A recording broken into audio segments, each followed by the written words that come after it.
All right, we are live. We're going to do a couple of things to test to make sure everything's working fine.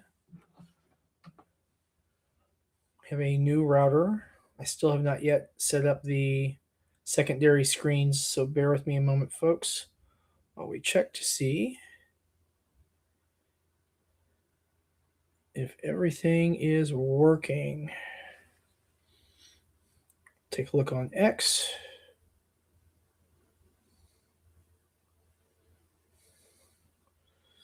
All right, the feed is there. If everything is working. Sounds right. Okay, and let's check YouTube.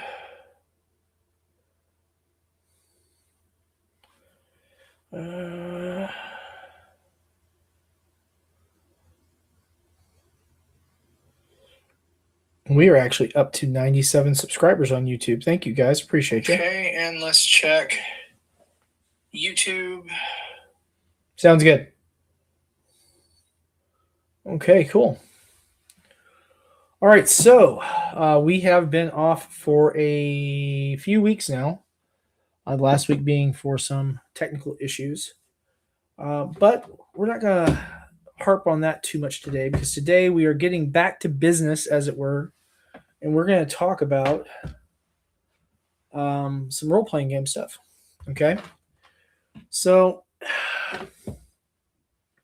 as you folks who are watching this no doubt know, we make tabletop role playing game books. We've so far only made stuff under the open game license. Well, we've only published stuff, I should say, under the open game license for 5th edition under D&D.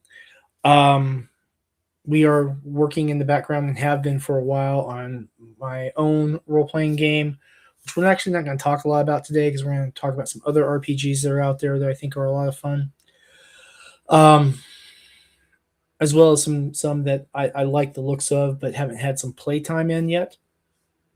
So we're going to just have a little bit of good old-fashioned nerding out with the RPG stuff.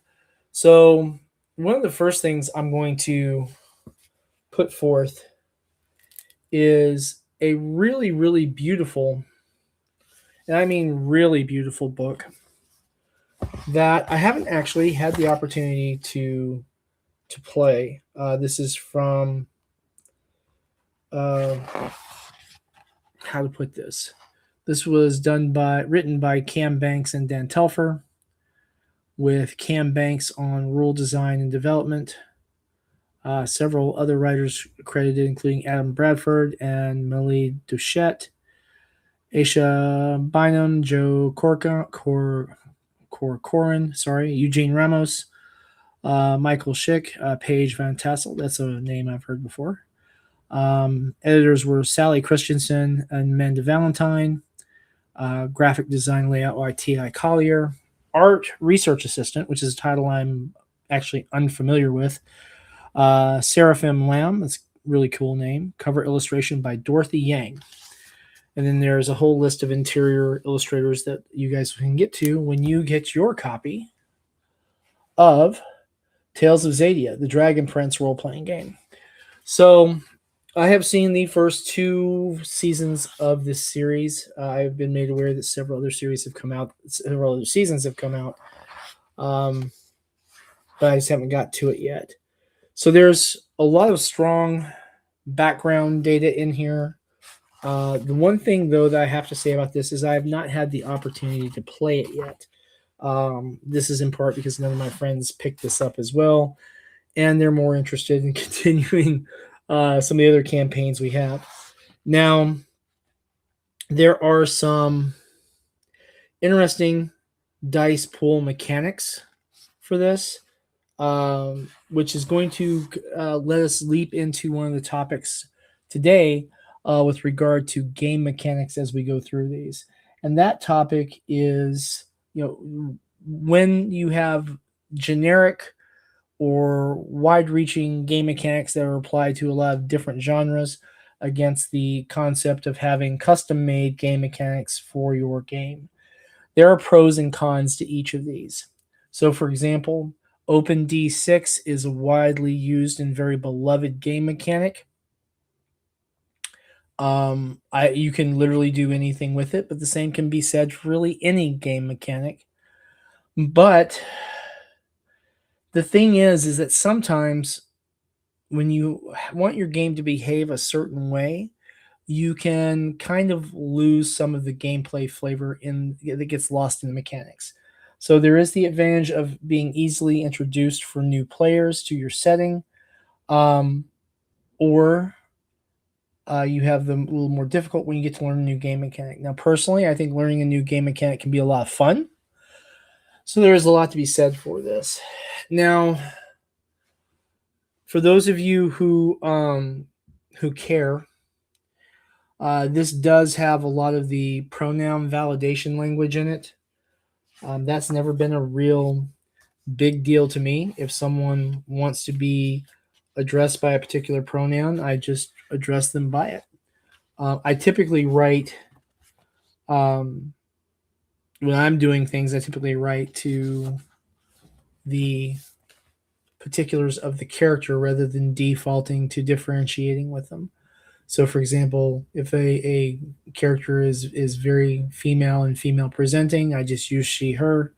In the context of the statements and such, I usually don't clarify that.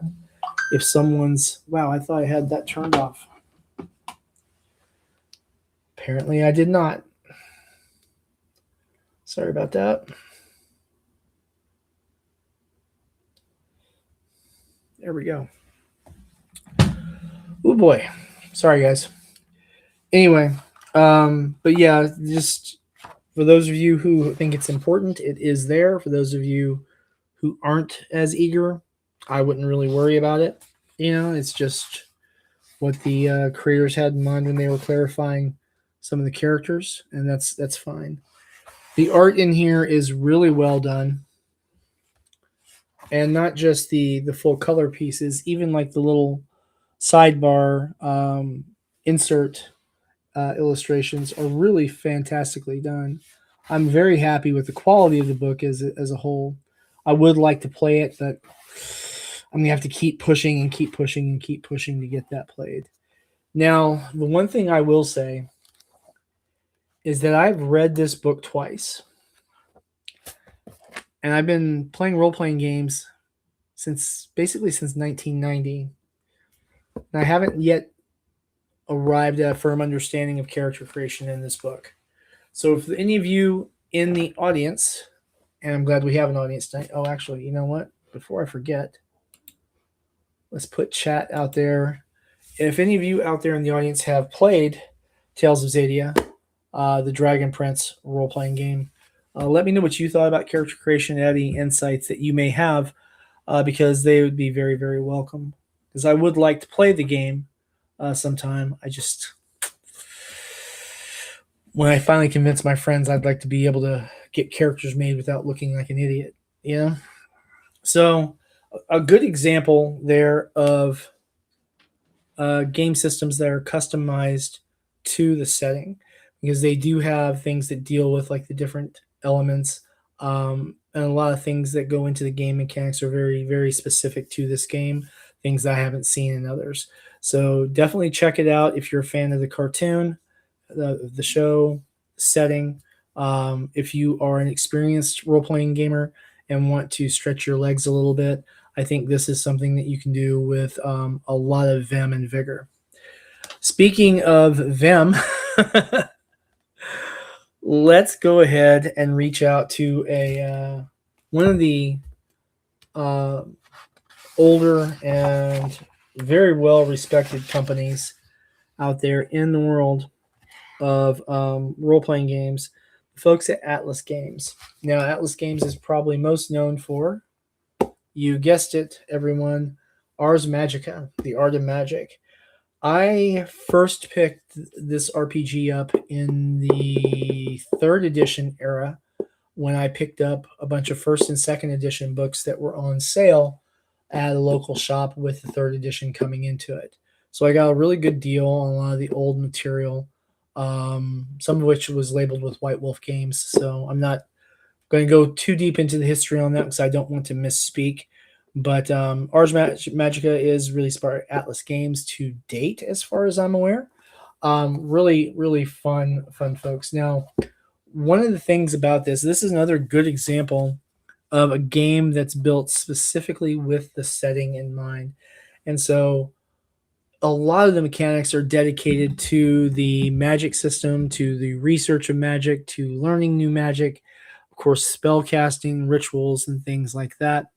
And then even things like magical duels. I am still in the fifth edition myself. I haven't checked to see if there's a sixth edition out yet. I probably should have done my homework on that before talking about this today. But one of the really great things about Ars Magica is this troop role playing concept where you're creating multiple characters. You're going to play one at a time. I mean, unless your attendance, your number of players really demands you to stretch your legs into more. With the game mechanics on it, though, one is plenty to keep track of. And so when you're actually adventuring, when you're actually having, these times out into Mythic Europe and you're maybe running an excursion into Arcadia, into the fairylands, or maybe there's a cursed site where hell is spilling over and you're going to go out there and see if you can, maybe fend off some of the demons encroaching on the lands of your own particular group of wizards, your covenant. The different avenues of adventure that are available in Ars Magica are absolutely phenomenal. And by the way, before I get you guys lost in the sauce in Ars Magica, we're also going to talk about the Dresden Files by Evil Hat and Earth Dawn by our friends at Fossa. So definitely stick around for all those.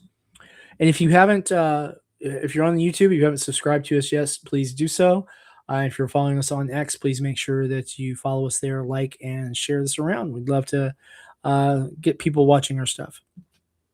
Anyway, with Ars Magica, you've got this whole buffet of options that are available for the underlying themes of your specific adventures. You can have direct conflict with rival covenants and wizards, of course. Just more the political intrigue kind of angle in most situations. You can have traditional sword and sorcery adventures. You can travel to the Middle East and the Arab states and the ruins of the old Persian empires and have phenomenal adventures in these old forgotten ruins and deal with conflict between your being basically a pagan to the locals there, or if, for that matter, in Mythic Europe, you're probably going to be labeled a pagan, depending on what type of magician you are. There is a constant, very real danger in Mythic Europe, and from violence, from monsters, from demonic influence, from betrayal and strife, and just trying to live through a cold winter can be a challenge if you're not adequately prepared. Adventures are dangerous. Combat is unforgiving. Spell casting is a complex affair, but if you are, if you train your magician to be an effective combatant, you can really wreck house. I mean, just really wreck house. But there's so much more to that. There is the aspect where you have the custom creation of magical items and relics and magical tomes and the search for ancient knowledge and the development of new knowledge. There is so much depth in Ars Magica. It really is kind of a shame that we don't hear more about it. I would actually really love to see some streamers tackle like an Ars Magica campaign. And if anyone out there decides to, I haven't had a chance to play Ars Magica in years. It was never a favorite of my particular group. We again lean mostly towards Talislana, Shadowrun, Rifts, and D&D. But Ars Magica, I think, is really remarkable. I'd love to get a chance to stretch my legs. So that's my pitch out there for any gaming streamers who are doing real play stuff. If you want to stretch your legs a little bit, shoot me a message. Now, A few things about this. Like I said, Ars Magica, the mechanics are very, very detailed to the setting. There's certainly a million ways you could adapt this to any different one, but the rules as written for the system have some steps to them. Combat, like I said, is very unforgiving. A uh, a squire with a crossbow, realistically, can end the life of your archmage really fast, and I mean really fast. Um, Sometimes peasants get lucky. You know what I mean? And that's not a bad thing. I think that there are a number of arguments to be made for the depth of storytelling you can get out of Ars Magica, and the campaigns are really structured down to where you have seasons of downtime, and during those seasons of downtime, your magicians are doing something. Your companion class, which is basically your more specialized non-magician, is doing something, and then of course your grog, your peon character, your you know bottom of the barrel commoner who's just happened to be doing something in the service of or alongside or for the covenant of magicians that you and your friends have built. And even then, like your friends, when you're playing Ars Magica, you can have vastly different magicians with incredibly different goals, or you can have people who are very similarly aligned. You can have conflicts that arise from simple misunderstandings to absolutely overt animosity and hatred from other magicians within the Hermetic Order. And then there's the not so subtle at times influences of the fairy courts, of demons, of the church, and that's in no particular order of importance. So yeah, if you want a something for setting and for scale and for scope that you can play for years and years and years, and have real stakes at hand anytime someone decides to draw a sword or cast a ball of abysmal flame. Um, Ars Magica, folks, don't sleep on it. And there is a ton, and I do mean a ton of different source materials on there. Book quality for fifth edition has constantly been fantastic. Like I said, I do need to check and see if there's a sixth out here. But this book right here is just a collection of some example wizards. And honestly, uh, even at hardback prices, it's a fantastic resource because you get really good examples with cool concepts of these magicians at different epics in their advancement, right? So whether it's people who are one step away from being called a hedge wizard, which is a horrific insult, by the way, for magicians of the Hermetic Order, to those who are just the scholarly types who are possibly the future of the order. Um, there's a lot there, a lot of depth. So big shout out to the folks who work on Ars Magica. You guys have done some fantastic work. All right. Now, for the fine folks, I mean, I believe Evil Hat did this, if I'm not mistaken. I'm pretty sure Evil Hat did this. Am I wrong? Yeah, Evil Hat did this. So, Evil Hat guys are probably not going to see this. They are not on Twitter/X anymore, and I don't believe they follow my YouTube. But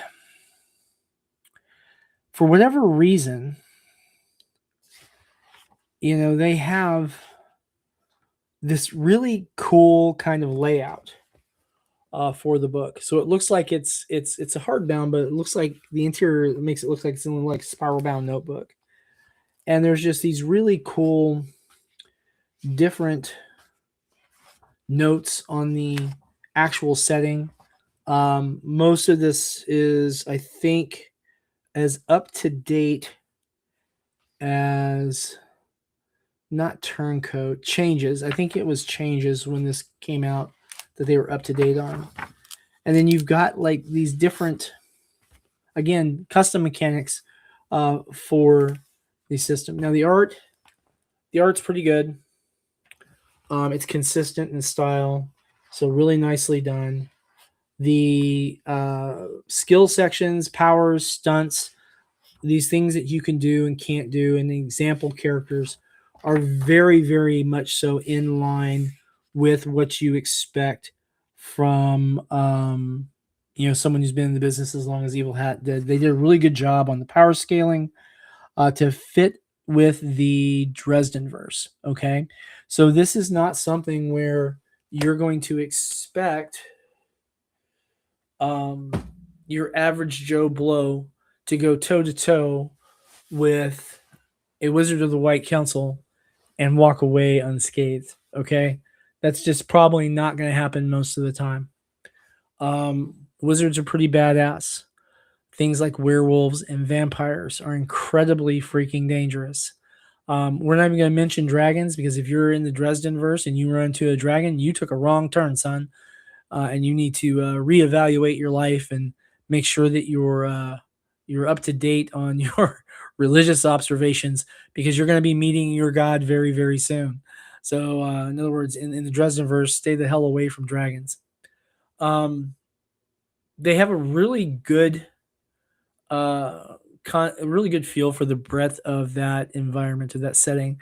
Notes on key players and minor players alike. Information on characters who are dead before they became deceased, so that you can fit your story into different segments of the Dresden adventures. And a really good layout for the creation of your particular setting. So, with Harry Dresden operating in Chicago, you guys probably don't want to be underfoot when he goes trouncing around on the back of Sue. So there's really good guidance on, hey, maybe you want to have an adventure in Cincinnati or Seattle or Lexington or Atlanta or wherever you want to set it up, and give some really good guidance on how you can start that storytelling journey. So I think that for folks who enjoy the Dresden Files as a novel, those who have enjoyed the Dresden Files TV show, those who enjoyed the comic book, I think this can be a very, very fun time for you and your venturing group. If you have not yet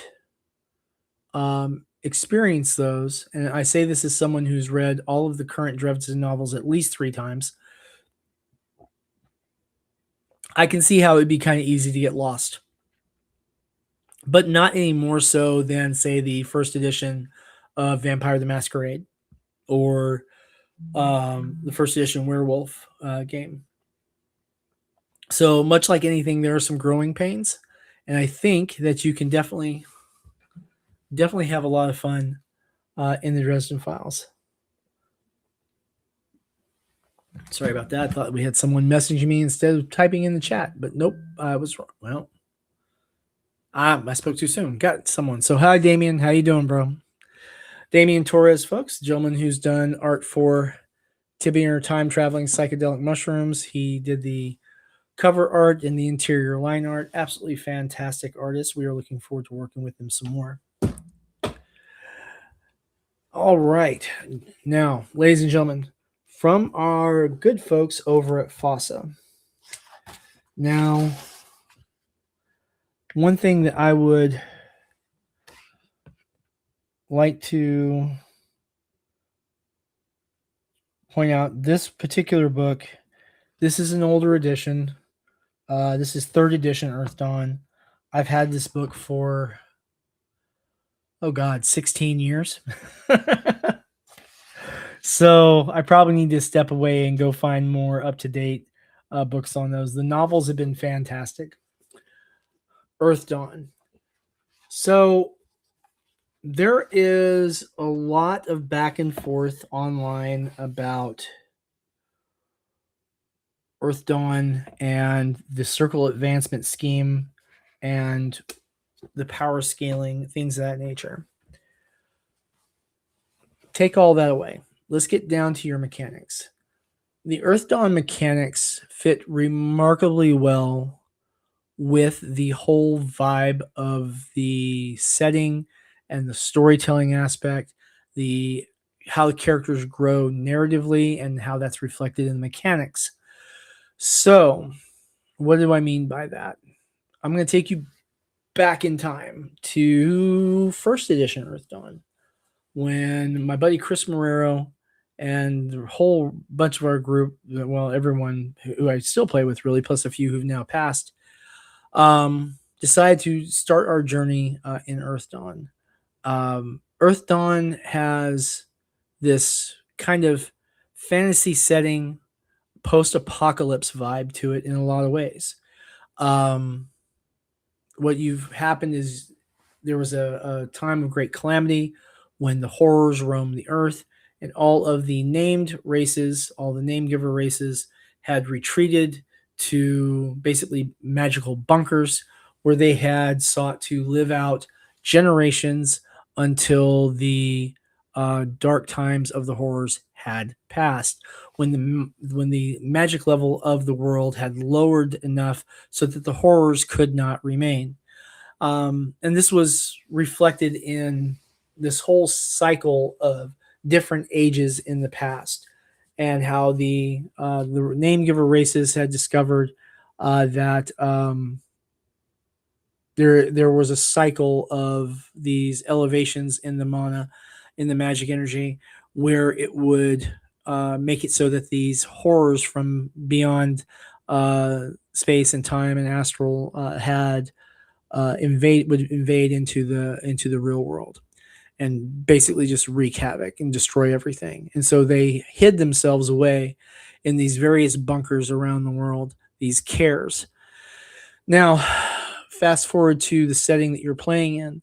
The mana level had come back down, and then it reached a certain point, and then it stopped dropping, which was not in any of their models, not in any of their expectations, not what they were expecting. So this is not good. It's not good for anyone. So when people dared to come forth from the cures, they would find monstrosities, absolutely destroyed environments. Sometimes they'd find other people who had come out of their cares and started new cities and new villages and such. And very often they would find terrible monsters, and occasionally even weaker horrors. And when we say weaker horrors, that's kind of like saying smaller atom bomb, right? Because a horror, like to put this in perspective, we had a group that we were playing in our first campaign for Earth Dawn. There were, I want to say, 6 of us playing. 7 of us, it was 6 or 7 of us playing. And we encountered what could best be described as a lesser, minor, weak horror. And it beat us like a pinata. We were only by the greatest of graces of God's own divinity and the kindness of the random number generation on dice able to wound and eventually defeat this thing. Cool, we win, right? But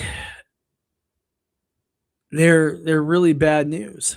And so your premise in this is you're adventuring about each of the cares. There was a lot of choices that were made to make sure that each cure did not record the location of other cures, because if a cure was to fall, they didn't want the horrors to have a road map to where all the other, squishy edible people were. So all of these other cures were lost to time, and there was a couple that was actually just lost by virtue of actual memory manipulation and a bunch of other things that prevent people from discovering where they were. But some of these cures had been breached by monsters during the age of the horrors, and all the people therein slaughtered or worse. And so, as an adventurer in Earth Dawn, you go forth and you're adventuring in this, again, post-apocalyptic fantasy realm.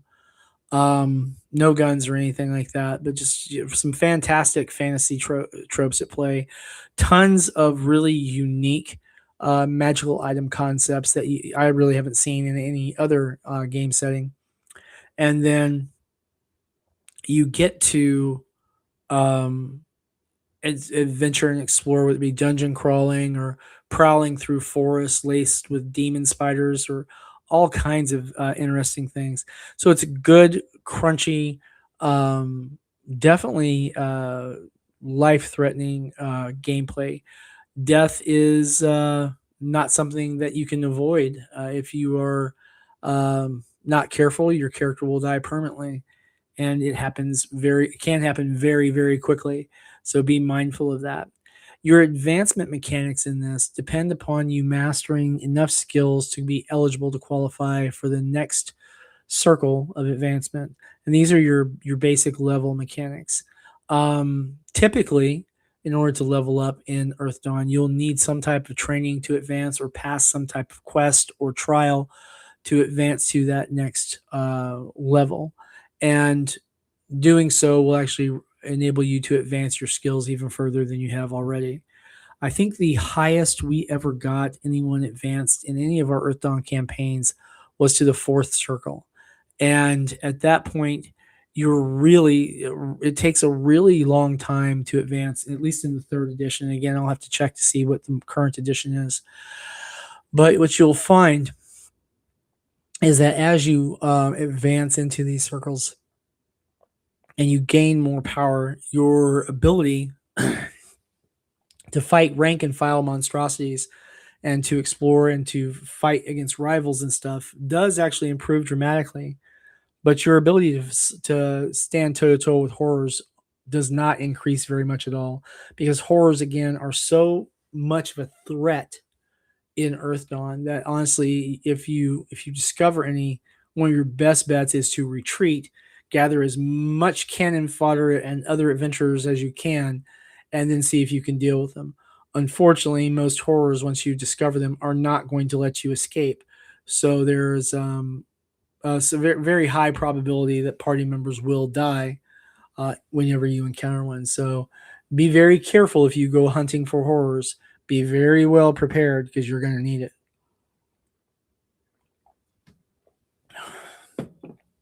And give the guys at FASA a like as well, because they've been in the business a very long time. They are definitely in the know as to how to put a book together. So make sure you definitely check that out. Now, one of the other books I wanted to talk about today, and I can't seem to find where I left my copy.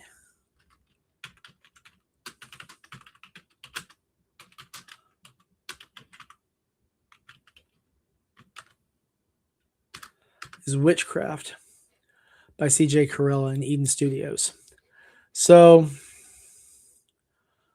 I'm kind of wondering if I'm going to have to buy another one. Uses the, I think we're still using the Uni system last time I checked, right? But Eden Studios put out Buffy the Vampire Slayer, All Flesh Must Be Eaten. Did they do Field of Blood? Yeah, I think they did Fields of Blood, Conspiracy X. What else did they do? Band of Zombies. Let me get to their page itself. We'll get out of the. Here we go. Armageddon, The End Times, Conspiracy X, Army of Darkness, the role-playing game. A lot of fun there. They did the City of Heroes game. Terra Primate, Ghost of Albion, the role-playing game. Eden Odyssey. I'm not real familiar with that one, actually.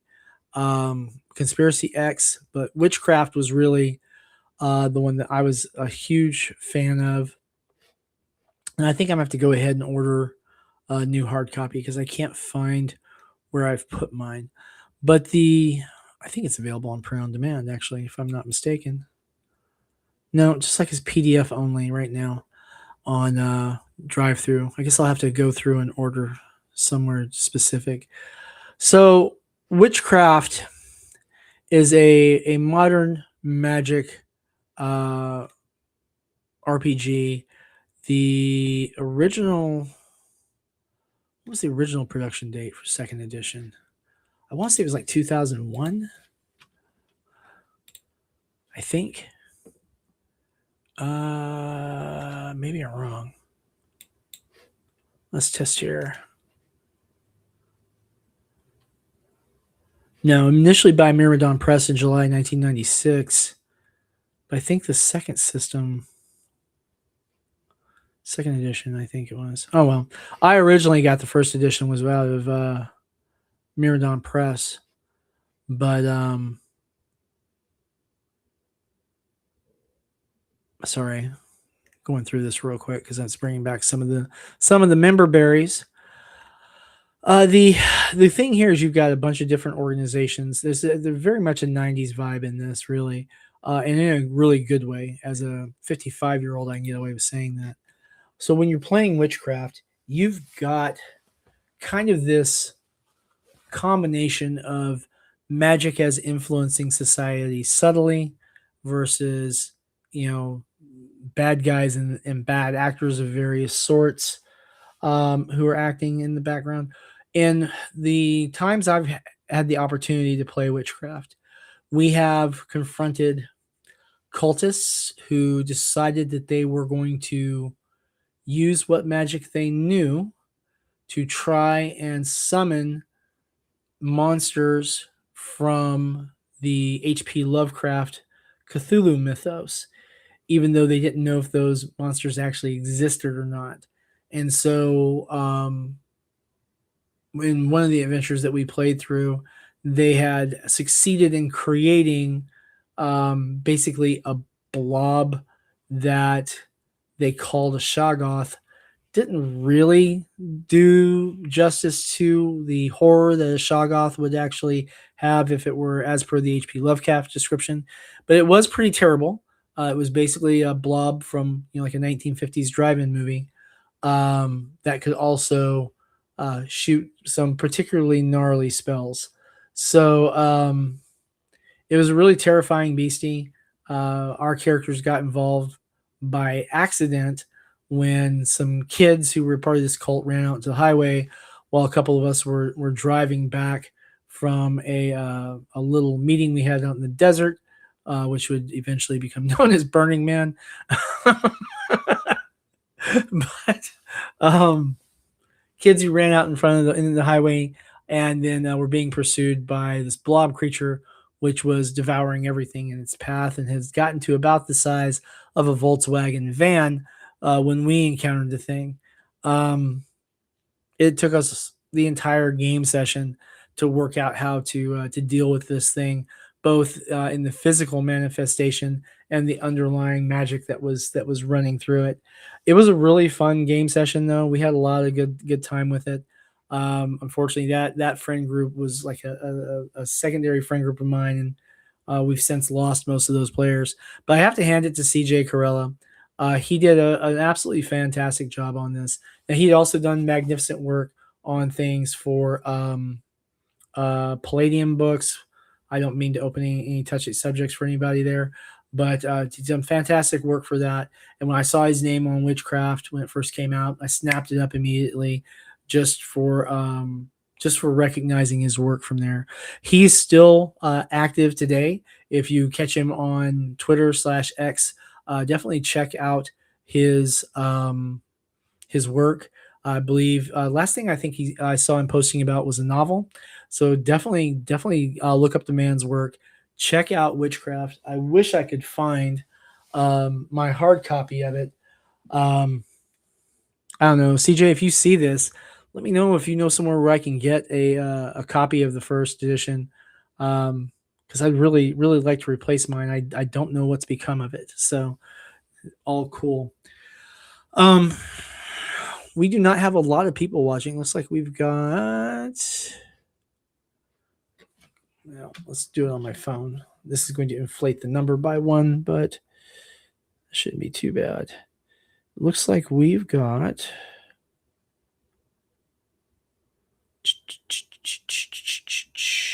How many people we got watching? We've got 12 people watching currently. Uh-oh. And then that just went to 11. So, okay, we'll get off of that. Or 12 people to go.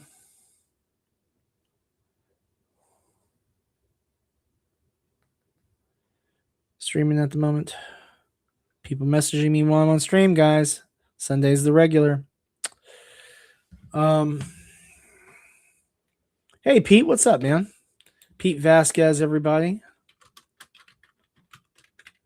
So, for those of you who don't know, Pete has done work for Sinopa before, designing our psychedelic mushroom stickers, as well as our sticker for the Art by Humans magazine, which we will actually be launching through crowdfunding in January. That will get us our funding to get into print.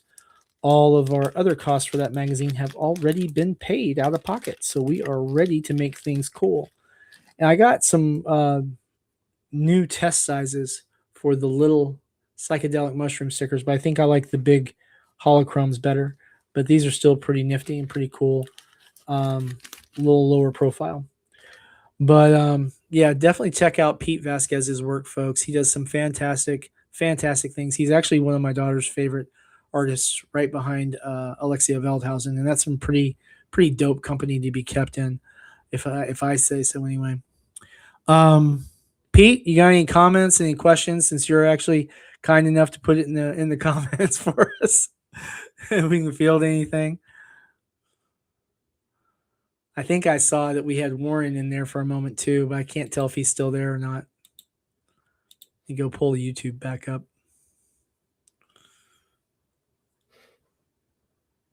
Got to. Love the desktop thing where it says view your channel. And of course the thumbnail.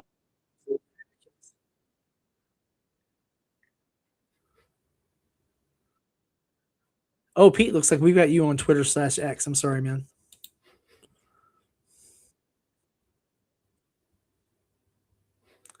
Yeah, I need to close that down. There we go.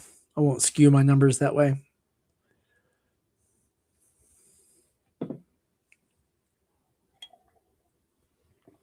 Oh man. But yeah, Pete, we're talking about tabletop role playing games tonight, and not my stuff. We're talking about other stuff that other people have done, so we can, kind of shine some light on some favorites of mine that maybe some folks aren't too aware of. We've talked about the Dragon Prince role playing game, which I haven't got a chance to play yet, but I really do like how they put the book together. About Ars Magica, which has a setting that is just incredible to work with and work in. We've talked a little bit about the Dresden Files role playing game, which is as deep as the Dresden Files. Really, it tries to hit all the buttons and talk about all the factions, including the different vampire courts. And then Earth Dawn by the guys at Fossa Games, which has been around for a very, very long time, and still going. They're still putting books out, so gotta respect that. And then Witchcraft by C.J. Corella, which I was trying to find my copy of right before the stream, and I don't know where I've put it. I remember getting it out, and I don't know where I've set it. So if I can't find it, and when I say I remember getting it out, I had unpacked my role playing game stuff to get it put in the big chest I have in my living room now, and I didn't see it in the chest in my living room. So hopefully my son doesn't have it, and hopefully my daughter hasn't mislaid it. Hopefully it didn't get thrown out by accident or something like that. But I will have to replace it if so, because that's a really great game. Pete, actually, if there's a role playing game I think that you would appreciate and that you would enjoy, I have to say it would probably be Witchcraft by C.J. Corella. It is really just a hell of a good time, and definitely something if you can round up like 3 players, I think would be enough.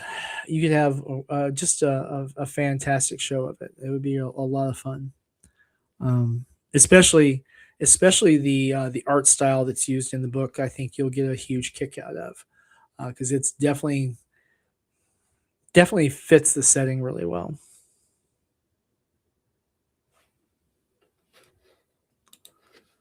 All right, so guys, another thing too, if you have any comments, any questions, any criticisms or concerns, please do let us know. Good to see Lutra Gaming out there. Hey, Otter Pops, what you doing, man? Hope you're hanging in there pretty well.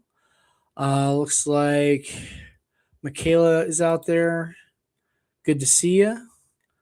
Let's see what else we got out here. I'm not going to call out too many folks.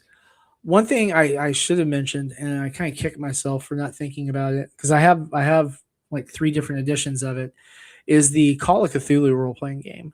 Now, Sandy Peterson put that together, and I first got into Call of Cthulhu during the 2nd edition, and there's been a lot of additions on that game, a lot of refinement, a lot of improvements along the way they've made. The books are, for want of a better way to put it, they have stronger formats so that they're more easily indexed and so that you can actually get into the game at a much lower threshold than in the earlier editions. It's easier to create your character, it's easier to find references when you're trying to play.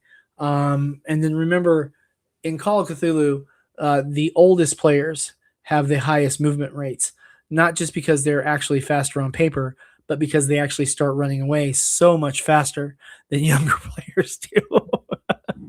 The only way you get old in Call of Cthulhu is if you run away really quickly, right? Because remember, you don't have to outrun the monster. You just have to outrun your fellow player characters. And sanity is, well, sanity is for those who aren't too curious in that game. Going insane happens a lot for characters.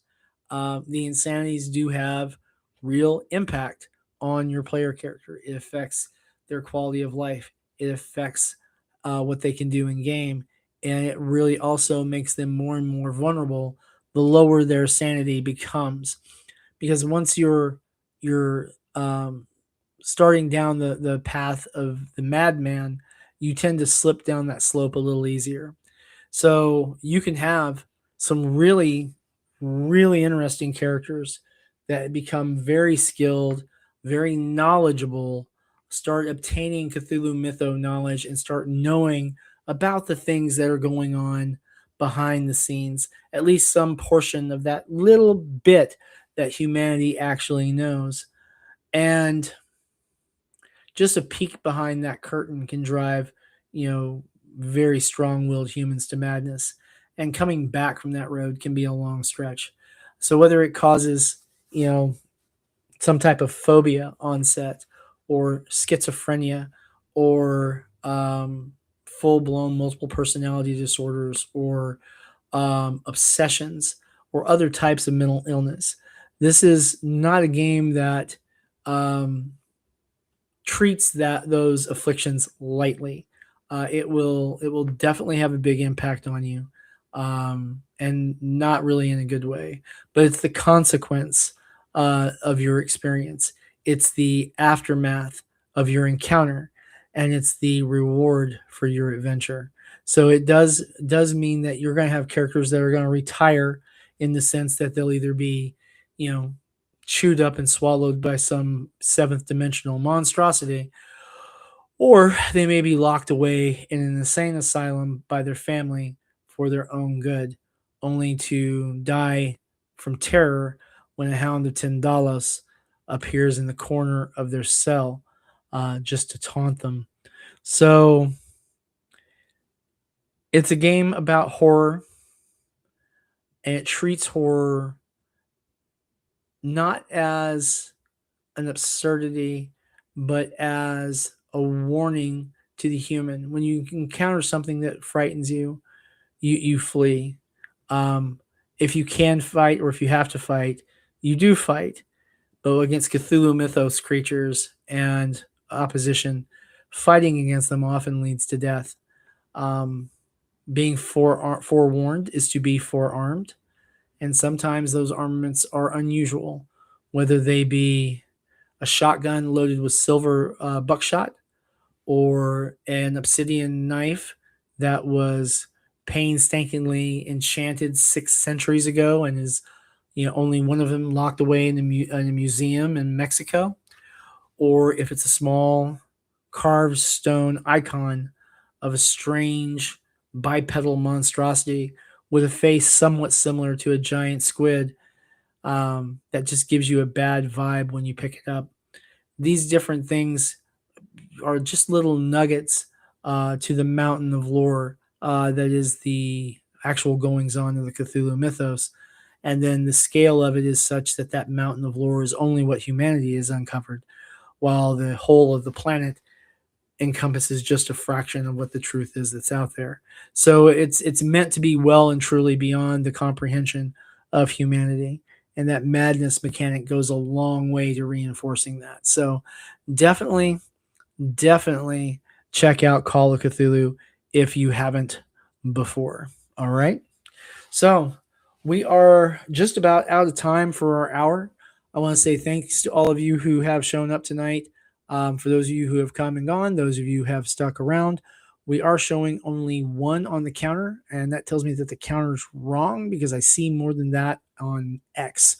So, not sure, but we'll get it figured out. Maybe it's just not working right, or maybe I'm misreading what X is, but that's okay. Um, we will continue this year every Sunday, 9 p.m. Eastern Standard Time, and we may add a second day of streaming once we get to where we're having, like, I don't know, 100 viewers or more, or 50 viewers or more, whatever it is. We have had some wild nights when we've had almost 100 people on, and some when we've had like 20, and then we get like 30 or 40 views afterwards. That's completely cool.